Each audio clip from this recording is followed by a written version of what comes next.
Shalom. Assalamualaikum warahmatullahi wabarakatuh. Om Swastiastu, Namo Buddhaya, salam sejahtera. Kita sudah berbicara tentang Amma, Alkitab Penjawab Anda. Ini periode ketiga. Kita sudah membahas kemarin, kita menghadapi dua pilihan, manusia yang menciptakan Allah, Allah atau yang menciptakan manusia. Pilihan Anda apa? Tentu saja kita punya pilihan. Dan saya sudah memilih. Saya memilih percaya Allah menciptakan manusia. Sebagai pendeta Kristen, tentu saja saya yakin Allah itu ada. Banyak pertanyaan kepada saya. Kalau saudara percaya pada Allah yang menciptakan manusia, pertanyaannya, apakah kamu pernah ketemu Allah atau mendengar suara Allah? Saya bilang belum. Loh, lalu bagaimana kamu percaya Allah ada? Maka saya terang-terangan berkata hari ini, saya percaya Allah ada karena kitab suci, karena Alkitab. Dari Alkitab itulah saya mengenal Allah. Saya kira Anda juga begitu. Teman-teman Muslim mengenal Allah dan percaya kepada Allah lewat Quran. Dan saya lewat Alkitab. Orang Buddha lewat Tripitaka dan sebagainya. Kenapa? Karena di dalam kitab suci itulah kita mengenal dari para pendahulu kita, para nabi dan rasul, bahwa Allah ada. Dan kitab suci itulah yang menjadi tuntunan kita dalam kehidupan kita. Maka agama, seperti definisinya, adalah sistem peribadatan kepada Allah, Dewa, Theos, dan segala kewajibannya. Jadi sama, saya juga seperti itu. Maka saya ingin hari ini memperkenalkan kepada teman-teman bagaimana saya percaya kepada Allah melalui kitab suci. Sebagai orang percaya, saya membaca kitab suci. Maka saya mulai membaca dari awal. Kejadian 1 ayat 1 dikatakan, pada mulanya Allah menciptakan langit dan bumi. Loh, hebat nih. Artinya Alkitab dalam pembukaannya memberikan kata pengantar dari Allah. Aku ini loh Allah yang menciptakan langit dan bumi. Nah, mulai timbul masalah. Jadi kalau kita berbicara seperti itu, saya ditanya, Allahmu seperti apa? Buktinya apa? Maka saya membaca kitab suci bahwa Alkitab terang-terangan mengatakan Allah ada di tempat maha tinggi dan tidak seorang pun bisa melihat dia. 1 Timotius 6 ayat 16. Jadi kalau saya ditanya sebagai orang Kristen, siapa Allahmu? Allah yang di tempat tinggi dan tidak seorang pun pernah melihat dia. Konsep Allah Ibrahim adalah Allah yang satu, Tuhan itu satu. Kitab suci menjelaskannya. Dalam Ulangan 6 ayat 4, Shema Israel, Yahweh Elohinu Yahweh Echad. Diulang oleh Yesus dalam Markus 12 ayat 29. Dengarlah hai Israel, Yahweh itu Allah kita, Yahweh itu satu. Dibenarkan juga, diakui juga oleh Al-Quran dalam Al-Ikhlas ayat QS 112 ayat 1. Qul huwallahu ahad. Nah, justru karena itulah dalam seminar 3 tahun yang lalu, maka semua agama sepakat Tuhan itu satu. Bahkan teman saya Ida Resi, orang Hindu, kalau Allah itu satu, kebenaran itu satu. Tanhana Dharma Mangruva. Itulah satu kemajuan yang kita capai dalam diskusi lintas agama. Saudara-saudara yang tercinta, sebagai pendeta Kristen saya sudah katakan, saya percaya Allah karena saya membaca kitab suci Alkitab.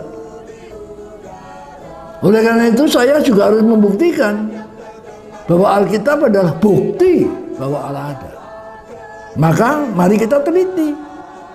Saya sudah menjelang 80 tahun. Dan dalam pengalaman hidup yang panjang ini, saya merasakan bahwa apa yang saya selidiki itu benar. Kenapa? Satu, kalau Alkitab itu adalah ilham Allah atau bukti Allah ada, pasti ada kuasanya. Nah, kuasanya itu yang nyata adalah Allah memelihara kitab suci.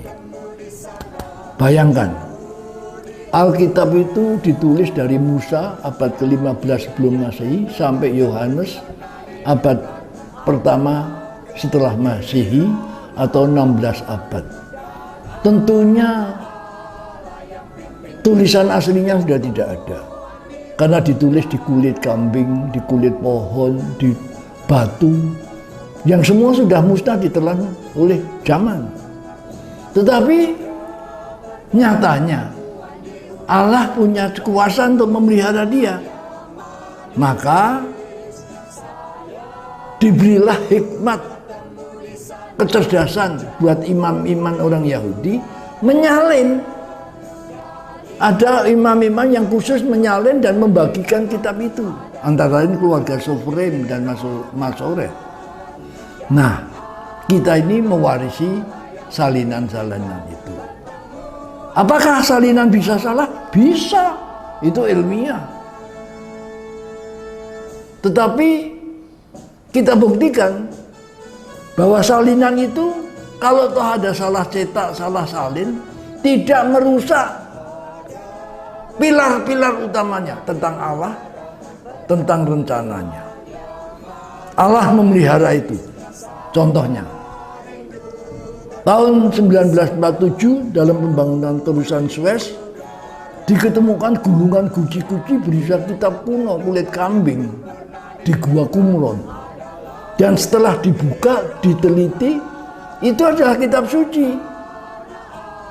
Yang ketika dibaca, karena ada yang bisa membaca, ahli-ahli itu, isinya tidak jauh berbeda dengan yang kita tulis.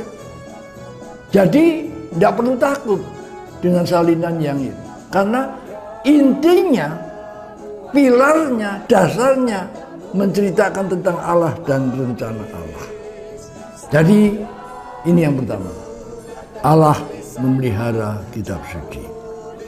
Yang kedua, ada yang istimewa di dalam kitab suci. Allah memelihara satu umat yang dipercaya oleh Allah untuk menerima ilham itu. Bangsa Israel itu bangsa kecil. Keturunan Ibrahim itu bangsa kecil, tidak pernah lebih dari 1%. Tersebar seluruh dunia, menderita. Tetapi mereka bisa mempertahankan iman dan agamanya sampai hari ini. Artinya Allah memelihara wakil-wakilnya atau umatnya atau pilihannya. Untuk apa? Untuk membuktikan bahwa tulisan itu benar. Itu yang disebut kasih Allah. Yang ketiga, dalam kitab suci ada bagian yang sangat menarik buat saya. Manusia itu kan terbatas waktunya, maka manusia senang banget mengetahui masa depan. Maka dukun-dukun dan peramal itu sangat dipercaya. Nah, Alkitab, bagian yang penting dari ciri orang percaya, 1 Korintus 14 ayat 22, itu adalah nubuat, ucapan Nabi tentang masa depan. Allah berjanji dalam Amos 3 ayat 7, sungguh Allah tidak berbuat sesuatu sebelum memberitakan kepada para hambanya dan nabinya. Dan nubuat-nubuat yang paling penting itu adalah nubuat Daniel tentang nasib Israel yang akan dijajah oleh 4 kuasa yang luar biasa sampai akhir zaman. Babylon, Medo-Parsi, Yunani, dan Romawi. Dan itu terjadi. Oleh karena itu saya percaya bahwa memang Alkitab itu bukti kuasa Allah. Yang keempat, ajaran Alkitab sama, menerangi dan tidak berbeda dengan ajaran agama manapun. Kita sangat bangga dengan etika. Orang Tionghoa dengan Konghucunya, dengan Jinggi Letisin. Yang paling berharga dari orang adalah kepercayaan. Dan kepercayaan itu mesti dibangun dengan menjalani kewajiban, tolong menolong atau toleransi, sopan santun, dan kejujuran. Dan itu sama dengan ajaran. Kalau Islam, Yahudi, Katolik, kitabnya sama. Buddha juga sama. Ajarannya adalah tentang moral. Jadi yang keempat adalah Allah yang sama telah meneruskan pelajaran yang sama. Oleh karena itu, saya sebagai pendeta Kristen belajar sedikit berani untuk berbeda pendapat dengan siapapun. Karena saya punya hak, saya punya kemampuan untuk membaca kitab suci, dan saya punya kemampuan untuk memahami kitab suci sesuai dengan kemampuan saya.